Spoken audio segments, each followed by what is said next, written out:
Now, Chicago rapper Lil Durk has been locked up for almost a year, and the clock is ticking. He's currently facing one of the most serious charges of his entire career, murder for hire.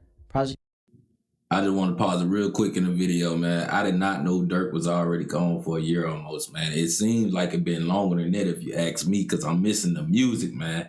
Y'all jump in the comments, man, and put free Durk, man. Prosecutors claim Durk ordered members of his OTF crew to travel to Los Angeles and target rival rapper Quando Rondo, a move allegedly tied to revenge for the death of King Von. As the situation for Durk remains uncertain, his legal team is fighting to get the case thrown out before it even reaches trial. Prosecutors. The case traces back to the August 2022 Los Angeles gas station shooting that left Quando Rondo's cousin, Lopab, dead. See, that's what I don't get, right? They got so much evidence there saying that he paid for this, he paid for that. I don't get why Durk would sit there and do something that's slow, and I'm gonna call it slow, to, put stuff in his names, man. To me, it's starting to seem like a publicity stunt now. You know what I mean? Because I don't think nobody is that slow, you feel me, to want to put something in your name and let these folks come after you like that, man. It can't be. You put credit cards, you put flights, and you book flights, you put a car in your name, all on your credit card name. Like, bro, you already know you got too much money. The Fed's watching you anyways because you have so much money, man. That don't even make no sense, but let's get back to the video. Investigators say that OTF members use flights, rent hotel rooms, and track Quando Rondo's SUV across the city before opening fire. Durk's team, of course, denies everything. His attorney at the time confirmed he was taken into custody in Florida and held without bail, while his associates were arrested in Chicago and transferred to California federal court. At the time of his arrest, authorities claimed that Durk had actually attempted to flee the country, so maybe on some level he knew what was coming. According to the affidavit, he had 3 international flights booked, one to Italy, one to Switzerland, and one to Dubai, but ultimately never boarded any of them because the feds did a sweep. So he had 3 different he had 3 different flights booked, and he didn't make it to none of them. That means, Durk, you was not meant to get away with it. You had no chances of getting away with it, bro. Like, you guys to face the music, you guys to stand up in court, and you guys to man up, whichever way that it go. That's for certain. That's for certain. That detail alone shows how serious the situation had gotten at that point. These were extremely serious allegations against Durk. We're not talking about some minor charges. This is murder for hire. On top of that, we're talking about Lil Durk, okay? One of the most successful street rappers of this generation. So the question a lot of people had was, how did it get this far? And was all this a bunch of cap? However, like the feds always do when they build a case, they allegedly had a bunch of evidence against Durk, which included financial records showing that an OTF-linked credit card was reportedly used to book flights and hotel rooms for the crew that traveled from Chicago to Los Angeles. Everything was traced during the investigation, from flight purchases and hotel check-ins to the transactions made after the shooting, painting a picture of what prosecutors say was a carefully coordinated plan. Prosecutors also pointed to travel records and court documents claiming that Durk personally provided the funds for the trip, while one of his top associates handled the logistics. Everything from hotel arrangements to buying ski masks. Crazy. They say his top associate, Kayvon Grant, was also the one who obtained firearms, including a weapon allegedly converted into a fully automatic rifle, all under Durk's direction. Investigators claim the group And when he say fully automatic weapon, I'm sure we already know what we talking about. What he talking about? We talking about the switch. You know what I mean? Most people should already know, because that's what a lot of YNs use, and that's what a lot of people, they went to now, man. They switching up, man. They 50 shots in under 60 seconds. Well, way under a minute, I'm sure. But yeah, man, Lil Durk, man, it's not looking good. It's not looking good for OTL Durk, man. That dude is definitely looking at having to spend millions upon millions if he want to get out. It's possible because with a lot of evidence built up on you and things like that, money talk. Money talk. Used those cars, one of which had fake license plates, to track Quando Rondo's SUV before ambushing him at the Beverly Center gas station. After the shooting, prosecutors say the same crew met at In-N-Out, discussed payments. On top of that, the indictment describes coded conversations where Durk allegedly promised money or music opportunities as rewards for carrying out the attack. In short, prosecutors are framing this entire case as retaliation for King Von's death, a calculated move to send a message that what happened to Vaughn wouldn't be forgotten. I guess, according to them, he literally slid for Vaughn, right? And Durk, like we all know, he comes from the streets, so hearing something like this tied to his name isn't completely shocking. Street cred and actually living up to it has always been a part of his brand, so when you hear these types of accusations, the first reaction might be, why would someone like him risk everything? But then again, when your entire success and respect in the culture is built on that image, your mindset isn't always guided by logic. It's driven by loyalty, pride, survival, and emotions. If you let something like that, one of your homies getting killed, go unanswered, people start questioning if you really stand on what you talk about, right? And this is the thing with these types of cases. The feds always look for tangible proof that ties you directly to the plan. They don't just want rumors or association. They want paper trails, digital messages, and travel records. Things they can show in court and say, this came from you. But while the feds have been building their case, Durk's legal team has been fighting back. Back in April of this year, Durk's legal team filed their first major motion to get the entire case dismissed, arguing that the government had given false evidence to the grand jury. Specifically, they said prosecutors try to use Lil Durk's lyrics as proof of a murder-for-hire plot. The feds had specifically pointed to his verse on Babyface Ray's song, Wonderful Wayne and Jackie Boy, claiming that Durk was rapping about revenge after the shooting. And I'm assuming it's this part right here when Durk says, it's effed up that I'd rather get revenge instead of millions. So in other words, he's basically saying I'd rather throw my life away for revenge than enjoy the success I've earned. Or maybe this other line where he says, look on the news and see your son, you screaming, no, no. And all them niggas hanging with him, if you know, you know. Now that sounds... Now I think already that right there, I think already been thrown out. If I am mistaken, I might be wrong, but I think that song right there already has been proven that he wrote that song months before Lil Pal was killed. So I don't think that they're gonna be able to use that evidence against him for sure, because I'm quite sure that I already heard that the lawyers already got that song right there thrown out.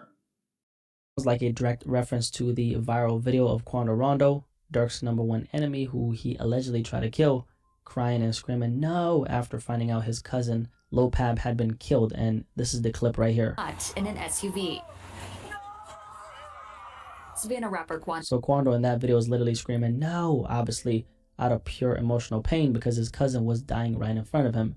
So the prosecution tried to connect those lyrics to that exact moment, basically claiming that Durk was referencing the scene as a way to celebrate or acknowledge the revenge. But here's where things fall apart. Durk's legal team said that the song was written and recorded 6 months before the attack even happened. They even submitted sworn statements from producers who worked on the song in January 2022, proving it couldn't possibly have been about that shooting. In the motion, Durk's lawyer, Drew Findling, wrote, unless the government is prosecuting Mr. Banks on a theory of extra sensory pre-science, the lyrics could not have soundly informed the grand jury's findings of probable cause. Basically, they were saying the government built its original case on a false timeline. Now, in May of this year, Durk was back in federal court in Los Angeles, trying one more time to get released on bond while waiting for his trial. His lawyers came prepared with what they called a robust proposal, basically a bail plan to convince the judge that Durk could safely stay at home instead of being behind bars. It included a $1 million package backed by his record label, Alama Records, plus another $150,000 in cash that Durk personally added to sweeten the deal. On top of that, he offered to pay a Beverly Hills security company to provide 24-hour armed security guards at his house, basically a private home detention setup to prove he wouldn't be a flight risk. But the judge wasn't having it. After about an hour of arguments, Durk's request for bond was denied. According to Rolling Stone, the judge said she'd received reports claiming that Durk had been using the phone accounts of 13 other inmates to make calls while in custody. Basically, he was using other people's phone access to stay in contact with the outside world, which is against jail. Bro, I'm trying to tell you, when you in a situation like this, man, it's just best that you just smarten up 100%, man. I don't care what nobody say. Lil Durk is being a straight fool. He being a straight idiot, man. He know that people is out to get him. He know people don't want him free, man. You $1 million guy, bro. Don't nobody want to see you free, man. Not the ones that got their real hate for you, but people like me, we want to see you free because we want that music. We want that music, and what goes on in the street, I ain't got nothing to do with it when it comes to, what I'm saying, OTF and Quando Rondo and Lil Pab and things like that, man. Streets is the streets, man, and that's how it goes sometimes. But sometimes you gotta be, but a lot of times when you in this situation, you got to be smarter, man. Jail rules. She also said he appeared to be making three-way calls, which is another violation. Durk's lawyer pushed back and said it wasn't as serious as it sounded. He told the court that kind of thing happens all the time inside of federal facilities and that Durk was just trying to stay in touch with his family. His lawyer, Drew Feinling, also pointed out that jail staff had nothing but positive things to say about Durk's behavior and about how he's been staying grounded in his Muslim faith. Still, the judge didn't budge. She ordered Durk to remain in custody. What's interesting is that during that same hearing, Drew finally mentioned that prosecutors had just filed a new version of the indictment and that they actually removed some of the strongest claims that tied Durk to the shooting. And according to Durk's legal team, they took out the part saying that Durk monetized death in his lyrics and also dropped the line accusing him of personally ordering a co-defendant to pay the bounty. But prosecutors told the court that none of that changes their position. They said this case isn't about lyrics or music, it's about Durk's actions and what they say were the steps he took to order that hit in Los Angeles. So at that point in May, Durk was still behind bars, no bail, no release,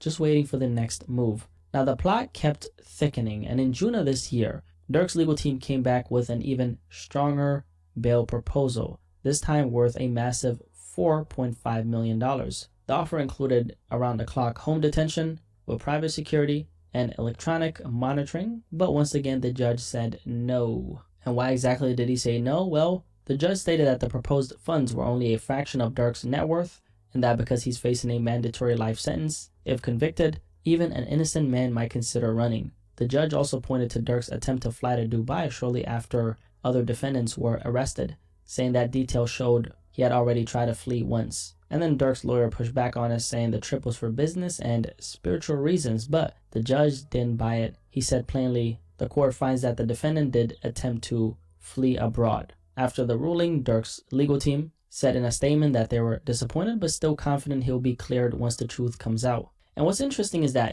during this hearing, the judge also acknowledged that the case wasn't exactly airtight yet. Very interesting. He said it's possible, maybe even plausible, that Durk was pulling the strings, but at some point, there has to be real proof, not just general claims. Very interesting.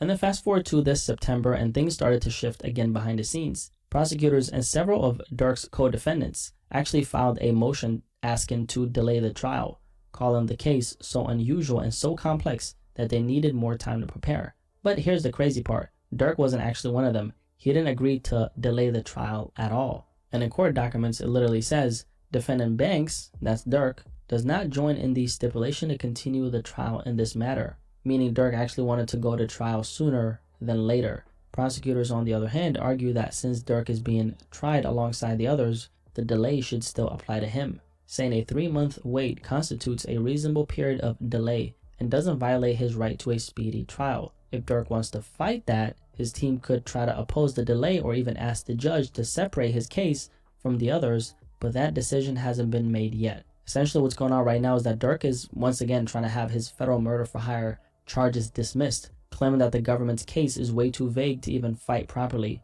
The first time they tried to get the case dismissed was back in October of last year, right after Durk got arrested. The trial was originally supposed to happen this October, but it's now been pushed back to January 2026, which means that's when Durk will finally have his day in court, unless his lawyers manage to get it dismissed before then, which was the likelihood that's going to happen. I'm not too sure about that personally. And Durk, of course, continues to deny that he ever ordered a hit on Quando Rondo. He's gearing up to fight these charges head on, but according to a new filing made on October 6th, his lawyers say they can't even prepare a proper defense because prosecutors haven't clearly explained what they're actually accusing him of, which is what the judge said earlier, right? They're arguing that.